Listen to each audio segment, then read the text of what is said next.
မီးဘိုးကောင်ဟာအင်းဆက်ပိုးတစ်မျိုးဖြစ်ပြီးမီးအောင်တက်တက်ကိုကြိုက်တဲ့အတွက်မီးနားနားနေရသူတွေအနားကိုလာတတ်ပါတယ်ဒီဘိုးကထွက်တဲ့အစိတ်ကြောင့်လူရည်ပြားကိုထိလျင်လောင်ရနာပြီးအနာဖြစ်လာတတ်ပါတယ်ဖြစ်လာတဲ့ဒီအခြေအနေအလုံးကမီးပိုးကောင်ရဲ့လက္ခဏာတွေပဲဒါပေမဲ့ဆိုင်လူဘလို့ကြိုက်သွားတာလားဘလို့ဖြစ်လို့ဘလို့မှမစင်စားမိနိုင်ဘူးဆိုင်လူရဲ့ပုံမှန်နေ့စဉ်သွားလာတယ်လို့မျိုးပဲအမှုမဲ့အမတ်မဲ့ပေါ့နော်ကိုလည်းတစ်ခါတလေပေါ်ပေါ်ရှော့ရှော့ဖြစ်သွားတာလားအဲ့လိုမျိုးတစ်ခါမှမထင်မှတ်ထားတဲ့အချိန်တွေမှာအဲ့လိုမျိုးဖြစ်တာပေါ့နော်ဒီလိုမျိုးပဲအမှုမဲ့အမတ်မဲ့ဒီလိုမျိုးရားလို့ဒီလိုမျိုးလေးပဲကုန်နေလိုက်တာပေါ့ဒီနားလေးမှာဒီလိုမျိုးလေးပဲကုန်နေတယ်ကုန်လဲကုန်ပြီးတော့ညလည်းအိပ်ပျော်သွားတယ်အိပ်ပျော်သွားပြီးတော့မနက်2 နာရီလောက်မှာမျက်လုံးကအရန်ရားလာအရင်ရားလာတော့အမှကိုယ့်ရဲ့ဒီလက်နဲ့ပဲပြန်ထပ်ပုတ်တာပေါ့ကိုလည်းမသိဘူးလေအိတ်လည်းအိတ်နေတယ်အဲ့ဒါနဲ့မျက်ရည်အပူတွေပါကျလာတဲ့ခါမှာမျက်လုံးသားကလေလောင်နေလို့ခံစားရတာဟဲ့ဒါကတော့ပုံမှန်ဖြစ်မှမဖြစ်တာမျက်လုံးလည်းအမြဲတမ်းပုတ်နေကြဆိုတော့အဲ့ဒါနဲ့မှန်ထားချလိုက်တော့ရမ်းလန့်ပြီးရမ်း shock ဖြစ်သွားတာ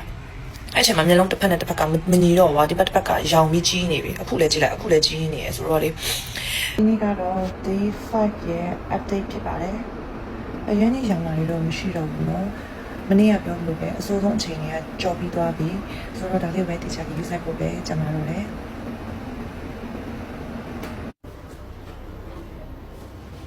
ရင်လို့လို့နည်းနည်းလေးစနာဆက်ပြန်လာပြီလားမဆက်တယ်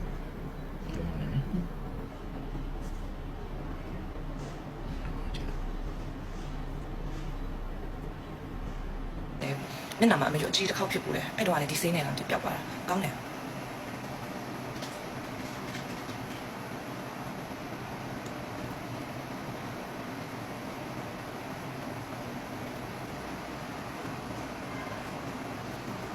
တော်ရတော့တက်တာပါပြီနော်မျက်နှာလေး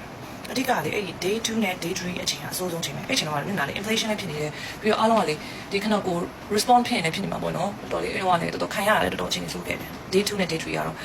ကိုယ့်ရဲ့ဘဝမှာတကယ်နိုင်မယ်ပဲပြောရမယ်ဆိုရင်အဲ့တော့လေဒီပါဇက်တွေမှာမထိရအဲ့ day 2တော့လေဒီရပါအကုန်လုံးဖြစ်တော့ပါဇက်ကလည်းအဆုံးပြအောင်ဖားလို့ညဒီမှာနည်းနည်းလေးအမေကြီးလေးတခုလေးကိုကျန်တော့ကျန်နေတယ်အဲ့တော့စားမယ်ဆိုရင်ပါဇက်လေးတေးလေးအဲ့လိုဖွင့်ရမယ်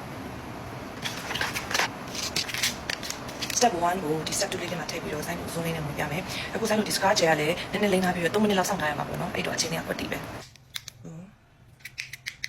စprint ပြီးပြီဆိုတာနဲ့ပေါ့နော်သူ့ရဲ့ expire က21ရက်ပဲခံတယ်21ရက်တွင်မဲ3လို့ရမှာပေါ့နော်21ရက်ကျော်သွားပြီဆိုတာနဲ့ expire ဖြစ်သွားပါပြီပြီးတော့သူ့ကိုထားမယ့်နေရာတော့ရေခဲတတာရဲ့ outside မှာဆိုရင်တော့အဆင်ပြေပါတယ်တခြားနေရာမှာတော့ထားလို့မရပါဘူး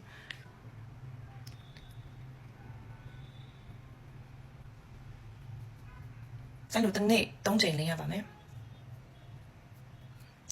ကိုယ်ရတက်လိုက်ပြီဆိုရင်ဒီနာအနဘေးကွာကြမှာရန်ကြတယ်ဆိုတော့ကိုယ်လည်းနည်းနည်းချမ်းနေတယ်မှာ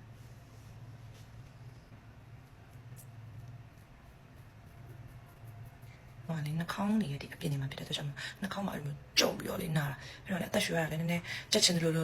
ပါဇက်ကလည်းဖွင့်လို့မရ